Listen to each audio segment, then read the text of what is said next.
মানিকগঞ্জ সিংড়া উপজেলায় শহীদ রফিক সেতুতে কিছু প্রতাপশালী ওষুধি ব্যবসায়ী তাদের আয়ত্তায় নিয়ে টোলের মতো চাঁদাবাজি করত। দেখুন বিস্তারিত জিএমটিভি বাংলার। কিন্তু লাভ হচ্ছে না, দালাল চক্র যদি আরেকবার দেখি এই দলের মধ্যে আরেকটি টাকাও তোলা হয়।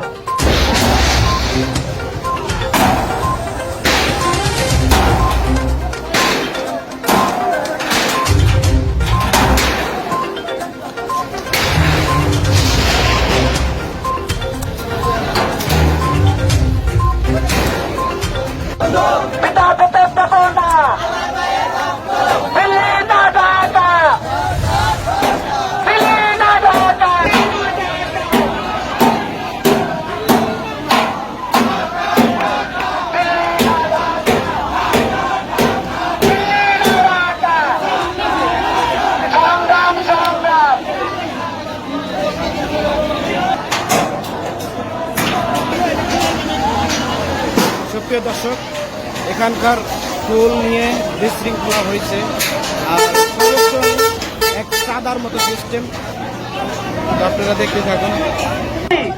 আর কতদিন আমরা এই টোল দিব? আপনারা জানেন এই গল্লাশরী নদীর উপর আরো দুইটা সেতু তৈরি হয়েছে, সাবার নামা বাজার এবং ওই ইটাপাড়ার ওইদিকে। এখান থেকে এই 307 মিটার দৈর্ঘ্যের যে সেতুটা এখানে আছে এর চাইতে বড় সেতু, কিন্তু সেই সেতুতে টোল দেওয়া হয় না। আপনারা জানেন দীর্ঘ 17 বছর ফ্যাসিবাদ সরকার এই সেতুটির টোল বারবার এক্সটেনশন করে আমাদের গলার কাটা হিসেবে পরিণত করেছে। 13 থেকে 14 গুণ টাকা অলরেডি তুলে ফেলেছে। এই আরো 3 বছরের জন্য তারা এই টোল নিতে চায়। আর কত আমরা জ্বালা নির্যাতন পরাধীনতার আওতায় থাকবো? আমরা আর এই টোল দিব না। আপনাদের মাধ্যমে আমরা দাবি রাখতে চাই এই টোলের ইজারা অনতিবিলম্বে জনগণের স্বার্থে। আপনি আমাদের ভালোবাসা এবং আস্থার স্থল, আপনি এই সেতুর টোল এবং ইজারা মওকুফ করে দিয়ে সিংড়া, হরিরামপুর, হেমায়তপুর, সাভার সমগ্র মানিকগঞ্জের মানুষের আশা, প্রত্যাশা এবং চাওয়া পূরণ করে দিবেন, সেই আশা আমরা ব্যক্ত করতে চাচ্ছি। আপনারা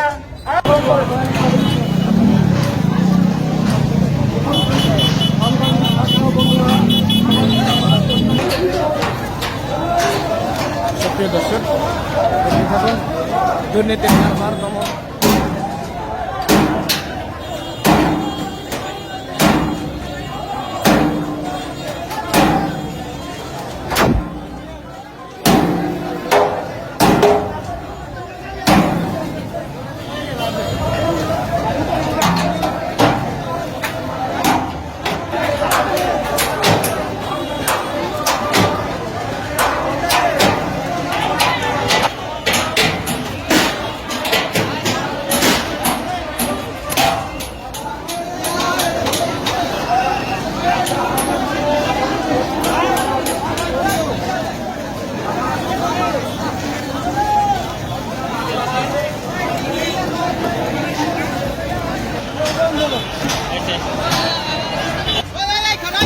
আস্তে আস্তে আপনারা আজকে আমাদের আন্দোলনে উপস্থিত হয়েছেন। যেটা বর্তমান সময়ে সম্পূর্ণ অবৈধতার একটি রূপ নিয়েছে এবং এলাকার উন্নয়ন বাধাগ্রস্ত হচ্ছে। এই এলাকার শ্রমিক মানুষ এবং এই সিংহের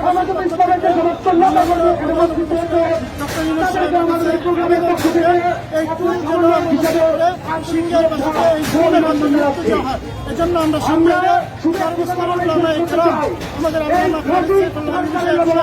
সর্বস্তরের আমাদের জনতার আন্দোলনে সংহতি জানানোর জন্য আমরা এসেছি। দেখা হবে সিংড়ায় হরিরামপুরবাসীর পাশে ছিল, মনে আছে আগামী দিনেও থাকবো ইনশাআল্লাহ। সম্মানিত উপস্থিতি, আমাদের মাঝে এইমাত্র বক্তব্য শেষ হলো। এখন শহীদ রফিক সেতু আদায় করা হয়েছে। এরপরে নাকি এই শহীদ রফিক সেতু আদায় করা শেষ হয়। এইটা কি মানিকগঞ্জ তথা সিঙ্গার হরিরামপুরবাসীর প্রতি জুলুম কিনা বলে? আপনার এই ছাত্র জনতার 24 গণঅভ্যুত্থানের পরে এই নতুন বাংলাদেশে আর কোনো বৈষম্য দেখতে চান? এই জন্য আমরা বলতে চাই, এই 24 বছরে যা হয়েছে সে বিষয়ে আমরা আর কিছু বলতে চাই না। আমরা আগামীতে আর একদিনের জন্য, এক মুহূর্তের জন্য, এক মিনিটের জন্য আমরা এই শহীদ রফিক সেতুর আর কোনো করতে চাই না। আপনারা বৈষম্য বিরোধী ছাত্র আন্দোলনের ডাকে বাংলাদেশকে স্বাধীন করেছেন, নতুনভাবে স্বৈরাচারকে মুক্ত করেছেন। আমরা যদি পরবর্তীতে শহীদ রফিক সেতুর দৌড় আদায় করে আমরা ছাত্র জনতা ঐক্য গড়ে তুলে সেটাকে বন্ধের জন্য স্থায়ী ব্যবস্থা, সেই ব্যবস্থা করব। আমি আমার বক্তব্য শেষ করবো। আমি শুধু একটা পরামর্শ দিব, আজকের এই প্রোগ্রামে যে সমস্ত ভাইরা গেছে তাদের বিরুদ্ধে আবেদন করছি। আসলে এই শহীদ রফিক সেতুটা আপনারা কি জানেন যে এটা ঢাকা জেলা প্রশাসকের অধীনে? এই জন্য আপনারা এবং এটা রোশন ভাইয়ের অধীনে আপনারা এই জিনিসটা জেনে রাখবেন। এই জন্য আপনারা জেলা প্রশাসক বরাবর এবং আপনার রোশন হাওয়া বরাবর আপনারা দুইটা এই সাংবাদিক বন্ধের একটা আবেদন দিবেন।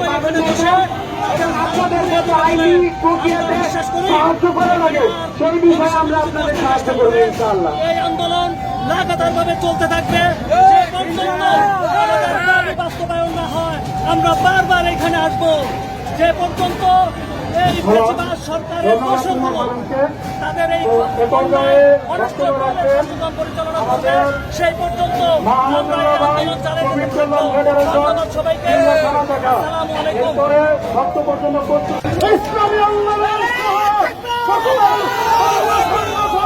যোগদান করেছে পরিষ্কার হুঁশিয়ারি উচ্চারণ করে বলতে চাই, 24 বছর পর্যন্ত এই অবৈধ দল আজকে যেটা 24 বছর একদিনের জন্য বসানো হয়, 1 ঘন্টার জন্য বসানো হয়, তাহলে এই কালা বাজারিকে হাত ভেঙে ঘুরিয়ে দেব।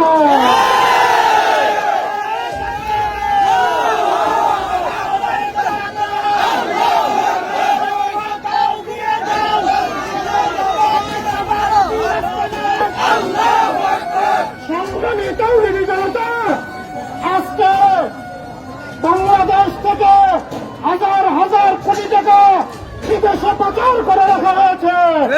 প্রধান উপদেষ্টা মহোদয়কে বলবো, ওই পাচারকৃত টাকা দেশে ফেরত আনার ব্যবস্থা করেন।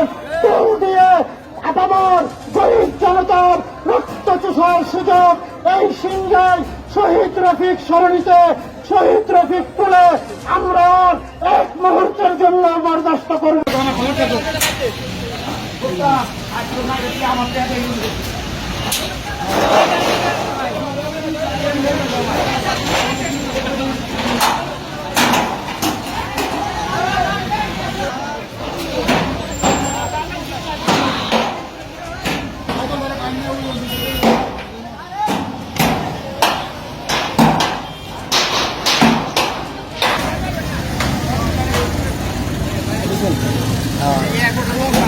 ইমার্জেন্সি গাড়ি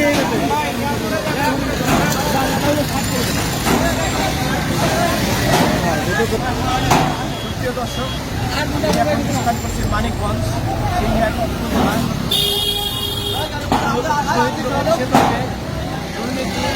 প্রতাপশালীরা এই পোর্টালে তাদের আইডিয়াই রেখেছে, কিন্তু এলাকার ছাত্র সমাজ আরো অনেক জনগণ তাদের কারণে আজ বন্ধ হলো। আমার JMTV বাংলা।